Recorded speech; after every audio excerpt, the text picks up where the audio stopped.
In the village of Ajani, life seemed simple. Every market day, people traveled from far and near to buy oil. It was said that Ajani's oil carried a sweetness no other village could match. But one woman's oil stood above the rest, and so did her food. Her name was Erimma. Her soup was so delicious that crowds gathered at her stall every morning, and before noon, nothing was left. Her oil shone brighter, smelled richer, and tasted far different than anything sold in the market. People admired her, praised her, and wondered what secret made her work so special. But none could guess the truth. Erimma was loved by all. Parents pointed to her as an example of diligence and hard work. "Be like Erimma," they told their children. She led the moonlight plays, where children gathered to sing, dance, and hear stories under the silver glow of the moon. Her laughter carried through the square, her voice gentle as she told folk tales, and the little ones called her Mama Erimma. Parents felt safe leaving their children in her care. But when the moonlight faded and the children began to return home, a shadow stirred inside her. The woman who told stories, with a smile, was not the same woman who walked the paths afterward. Her eyes, once warm, gleamed coldly. Her smile curved differently, sharper, darker. She followed behind the children, watching, waiting, and when one lagged, perhaps to fix a wrapper or pick up a toy, Erimma struck. A hand over the mouth, a swift pull into the thick bush. Silence. The other children never noticed. They reached their homes, unaware that one of their playmates was missing. By the time parents began to wonder, by the time worry grew, it was already too late. Far from the village, hidden deep in a forest clearing where no sunlight reached, Erimma had built a hut. Twisted trees formed a circle around it, their branches blotting out the sky. This was where her smiling mask dropped completely, where her secret was hidden. The first child was Adadora, a bright little girl of 7, who stayed behind one night to help Erimma pack the mats. Instead of walking her home, Erimma led her down a lonely path. And there, under the choking trees, she performed her dark work. The child's life was taken in a ritual, whispered in a language no villager knew. What should have been innocence became something else, transformed into oil that gleamed golden in the moonlight, and a secret ingredient that flavored her cooking with irresistible sweetness. The next morning, Erimma returned with calabashes of what looked like freshly made palm oil. She sold them as she always did. No one suspected anything. People praised the purity of her oil, the fragrance of her food. Not one person imagined that the secret of her success was darker than the forest itself. 3 weeks later, her second victim was Emeka, a strong 9-year-old known for wrestling boys twice his age. He too followed Erimma when she promised to show him where the sweetest palm fruits grew. That night, the village lost another child, and Erimma's fame grew. Her food tasted richer, her oil sold faster, and her wealth multiplied. Nobody suspected her. Nobody imagined that the woman they loved most was hiding a hunger that had nothing to do with food. The third child was a girl named Obioma, 6 years old, and the youngest daughter of the village blacksmith. Quiet by nature, she rarely spoke during the moonlight gatherings, but her wide eyes never missed a detail. She had a habit of humming softly to herself, melodies that seemed to rise from some deep, innocent place within her. When Erimma took Obioma, the child did not cry or fight as the others had. Instead, she fixed her large, sorrowful eyes on Erimma and whispered, "Mama Erimma, why are you doing this?" For the briefest moment, the question pierced through Erimma's hardened heart, but greed and the hunger for power had already buried her humanity. She silenced the doubt and performed the same dark ritual as before. Obioma's small voice and haunting gaze lingered in her mind, but the blood flowed, the calabashes filled, and the chant in the strange, forbidden tongue continued. For months, this pattern remained unchanged. By day and evening, Erimma led the moonlight play, her laughter ringing sweetly through the night air, her stories making the children cling to her every word. Parents trusted her, never doubting the woman who watched their sons and daughters as if they were her own. But when the stars dimmed and the children returned home, Erimma became the predator in their midst. She preyed on those who lagged behind, turning their innocence into her secret trade of oil and soup that no one could resist. The village began to notice that children were disappearing. Families whispered. Some prayed. Some wept quietly. But no one suspected Erimma. She was loved too deeply, admired too widely. And when she joined the search parties, wailing and comforting parents, who could believe that the most trusted woman among them was the very cause of their grief?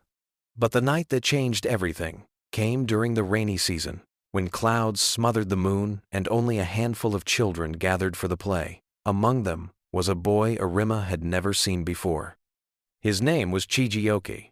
He looked about 10 years old, his skin darker than the other children, his eyes carrying a depth that unsettled her. While the others laughed, sang, and gasped at her stories, Chijioke simply watched. He never smiled, never reacted, never looked away. When the gathering ended, Chijioke did not hurry home with the rest. He lingered, standing in the square as though he belonged to neither the children nor the night. Erimma, hungry and desperate, noticed him immediately. Her oil was running low, her soup had begun to lose its irresistible taste, and her customers were growing restless. She could not wait much longer. She approached him with her gentle smile, the same one that had won the trust of every child before him. "Young man, where do you live? I will walk you home to make sure you are safe." But even as she spoke, her mind was already weaving a different plan to lead him, as always, into the darkness of her clearing. Chijioke looked directly into her eyes, his calm, unsettling. "I know where I am going," he said softly. His voice was steady, far older than his years. Erimma ignored the warning hidden in his words. She turned toward the forest path, certain he would follow, like all the others. But when she glanced back, she found him walking beside her, not trailing timidly behind. His stride was steady, purposeful, as if he already knew where they were going and why. In the clearing, she tied him to the post, as she had done with every victim before. Yet Chijioke did not struggle. He did not cry. He did not plead. He only stood still, bound but undefeated, his eyes never leaving hers. "Are you not afraid?"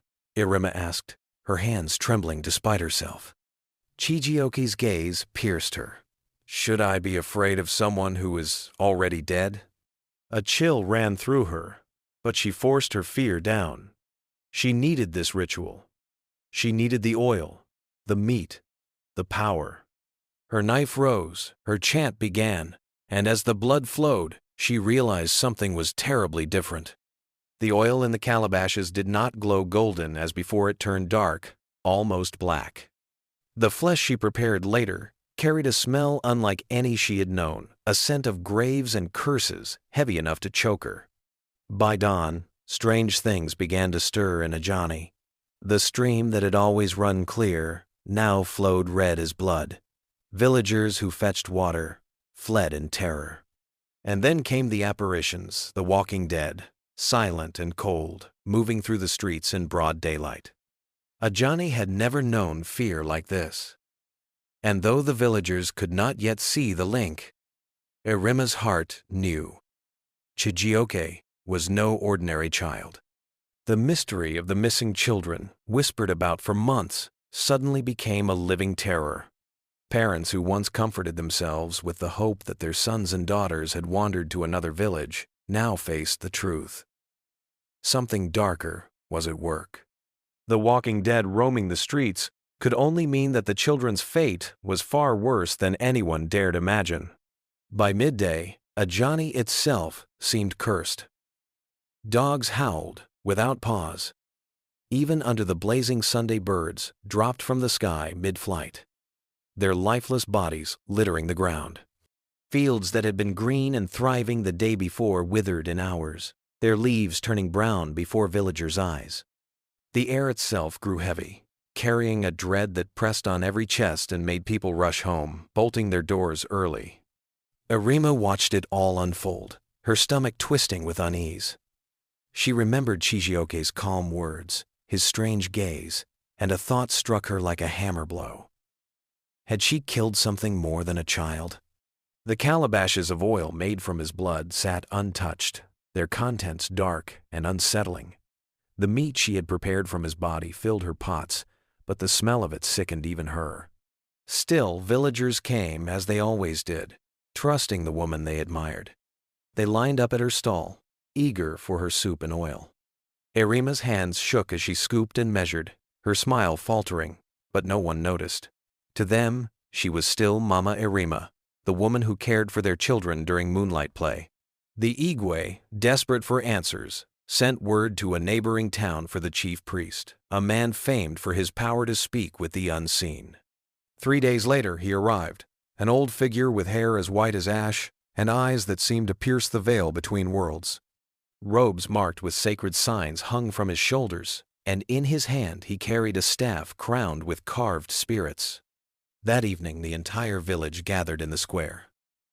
Men, women, and children filled every space, their eyes fixed on the priest as he laid kola nuts and cowries on a mat. He studied the patterns with grave intensity, then poured palm wine upon the earth, calling on the ancestors to reveal the truth. After an hour of chants and sacred gestures, the priest rose to his feet. His voice rang clear, reaching every ear. People of Ajani, a great evil has been done among you. The blood of a god has been spilled, and the spirits are furious. What you see walking your streets are signs the wall between the living and the dead has been torn open. A murmur of fear swept the crowd. The blood of a god? No one understood. Surely there were no gods living among them. The priest lifted his staff. To mend the rift, a sacrifice must be made. Tomorrow night, under the full moon, bring a white goat, a white chicken, and palm wine to the sacred grove. There, I will seal the breach. Relief washed over Erimma. The priest had not named her. No finger was pointed in her direction. She blended with the crowd, nodding gravely like the others, her secret still safe. The sacrifice was offered the next night. The whole village came, bearing the animals and wine, their voices joining in chants as smoke from burning herbs filled the grove.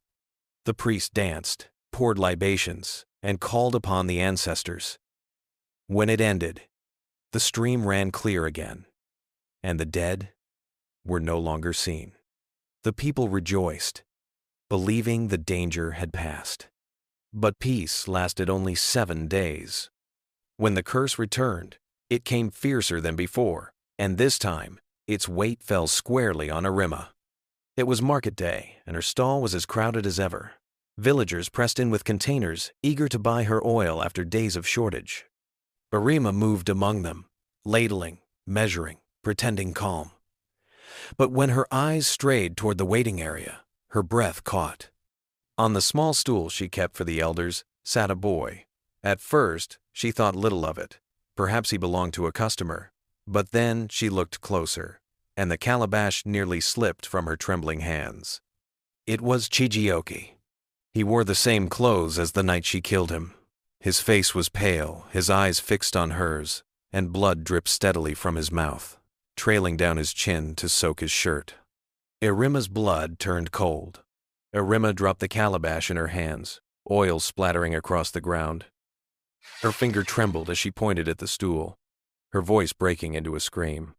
He is there. The boy is there. Look, he is looking at me. Startled, the crowd turned, but the stool was empty. No boy, no blood, nothing. Erimma, what is wrong with you? One woman asked, frowning. There is nobody there. Are you ill? But Erimma could still see him. Chijioke sat in silence, his eyes locked on hers. Blood ran from his mouth in a steady stream, staining his shirt crimson. And though his lips did not move, his voice echoed inside her skull. You spilled the blood of a god. Now you will pay.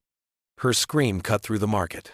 Abandoning her stall, she fled, running past shocked customers, and through the village streets, without once looking back. She did not stop at her house.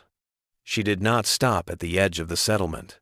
Fear drove her legs, but dread clung to her like a shadow. Behind her, confusion rippled through the market. Then, horror. A woman opened her calabash of oil. Inside was thick, dark blood. Another lifted the lid of her soup pot and recoiled. Floating within were what looked unmistakably like human remains. Panic spread like wildfire. Those who had bought from Erimma in the past rushed home, checking their supplies. All found the same abomination. Oil turned to blood, soup turned to flesh. The truth could no longer hide. Erimma's secret was revealed. In her house, she grabbed what she could: beads, coins, gold ornaments, the wealth she had gathered from her evil trade. She thought of fleeing to another land, another village where no one knew her name. But her heart hammered with the feeling that eyes were following her, pressing her deeper into dread. She ran to the forest clearing, the place where her rituals had stained the earth. There, she pulled treasures from the ground, where she had buried them. But before she could escape, she felt it, a gaze. Slowly, she turned. At the edge of the clearing stood Chijioke, and behind him, all the children she had murdered. Edadora, wrapped in the same white cloth she had worn the night she died. Emeka, arms folded, his young face cold with judgment. Obioma, humming her soft tune, now a song of mourning.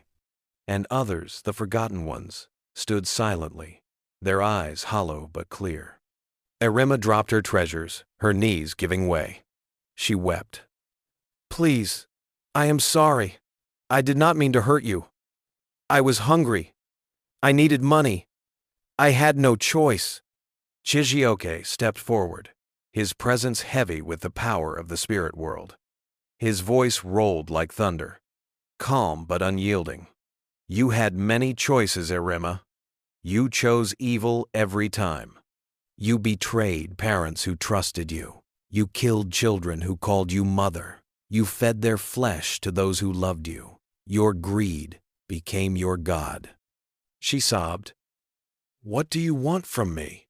"You will return to the village," Chijioke commanded. "You will confess. You will reveal the truth of what you have done, and you will face the judgment of those you betrayed." Erimma tried to resist, to run, to scream, but her body no longer belonged to her. An unseen power forced her to stand, her legs moving without her will.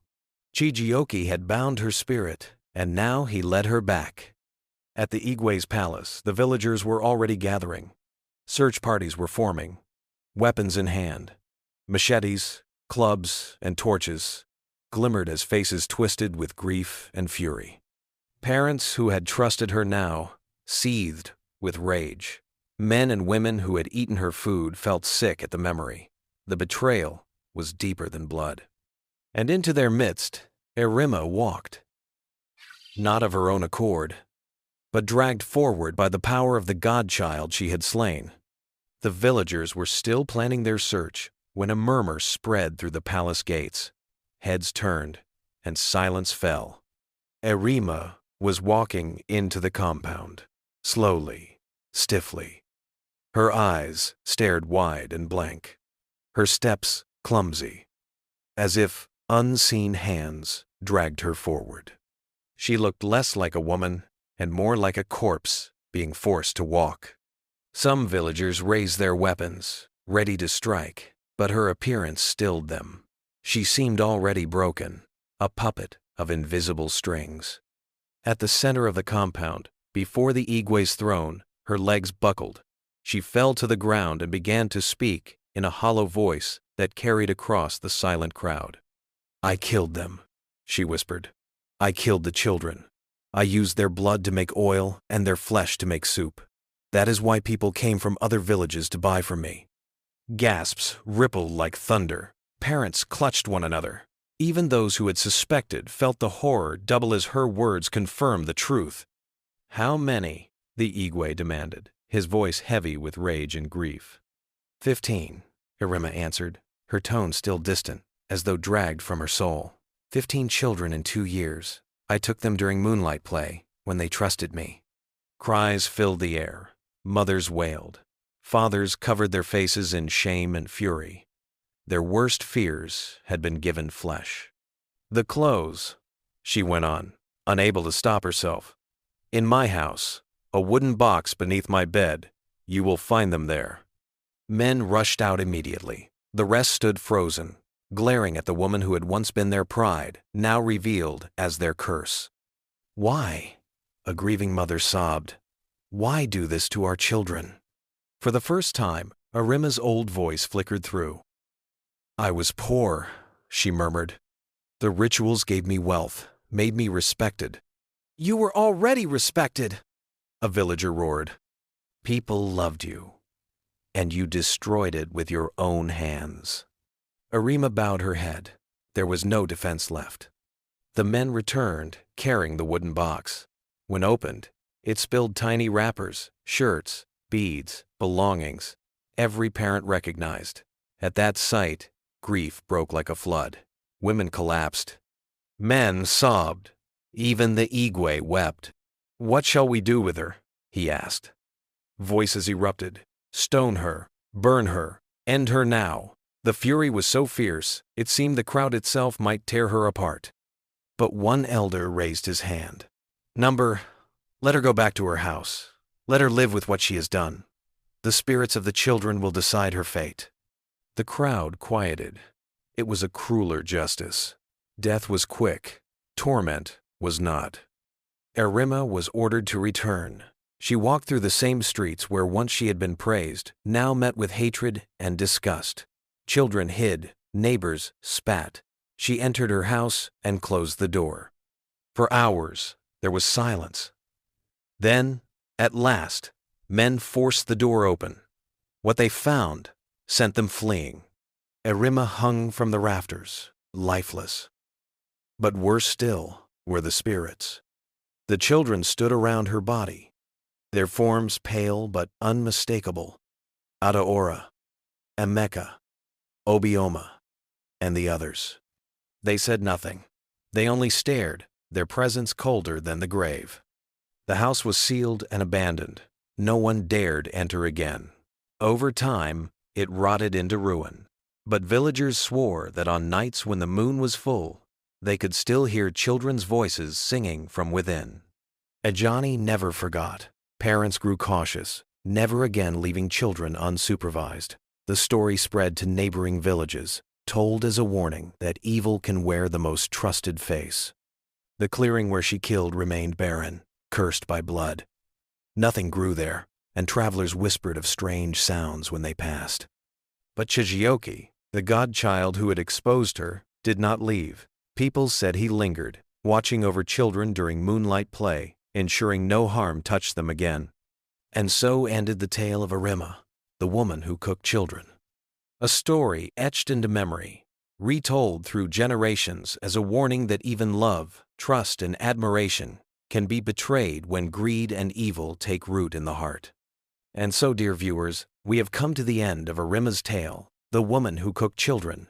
Her story is a warning that evil does not always come with horns or claws. Sometimes it smiles, sometimes it comforts, sometimes it hides behind the face we trust the most. If this story held you, let it not end here. Tap the subscribe button and turn on the notification bell so you never miss the next tale. For those who have already subscribed, thank you, truly. Your support keeps these stories alive. And if the chills of Erimma's deeds or the lesson behind them struck you, leave a comment and press like. It helps the story travel further, carried by the algorithm, so more people can hear the warning. Because sometimes, one story told at the right moment can protect someone from the sharpest evil hiding behind the sweetest smile.